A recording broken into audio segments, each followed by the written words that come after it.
Part 2, The House Always Wins. After the will was read, Grace did what snakes do best. Slithered into the background, biding her time. Even though I owned the house, she stayed. I was away finishing college, and I wasn't about to uproot my life just to kick her out. So she settled in like it was still hers. Hosted dinner parties, rearranged furniture, probably told people she was letting me stay there when I visited. I let her pretend. I never corrected her, never reminded her that every brick, every window, every square inch of that house was legally mine. That's when things turned creepy. During my rare visits home, Grace started probing, complimenting how grown-up I'd become, making inappropriate jokes. Once, she called me handsome and bit her lip. I was stunned, disgusted. I left early every time after that. Then came Ivan. I arrived one weekend to find a stranger in my kitchen, drinking my dad's aged scotch. Ivan looked like every Eastern European scammer in a Jason Statham movie. Greasy hair, designer knockoffs, the smirk of a man who thinks he's clever but is really just broke. Grace proudly introduced him as her fiancé. 5 months after my dad was in the ground. I played along, then she dropped the final straw.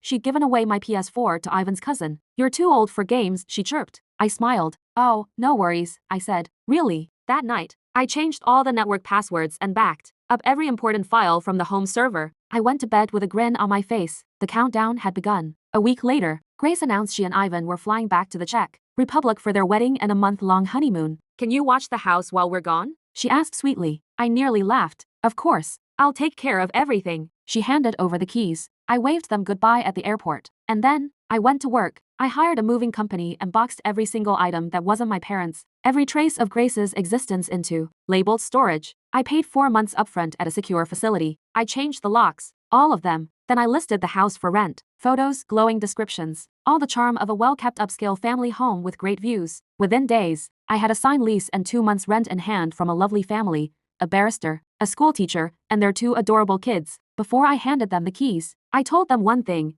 "You may get a visit from a woman named Grace. If she shows up, just call this lawyer." My dad's old lawyer, loyal, ruthless, armed with all the documents. I moved into a new apartment downtown, closer to my new job. There, I met someone. A beautiful woman with a warm laugh and zero tolerance for bullshit. We've been together ever since, engaged now actually. And Grace? She came back from her fairy tale wedding to find strangers living in her house. She screamed, she threatened, she raged, she lost. My lawyer handled everything. I never had to speak to her again. Last I heard, she and Ivan left the country, probably burning through my dad's money like kindling. Maybe she's already on the hunt for her next lonely target. Meanwhile, that house pays for itself and more. Rent checks roll in like clockwork. I use them to help my cousins with college. I upgraded to a better apartment. I'm building a life, a real one. Grace thought she was playing chess. She forgot I inherited the board.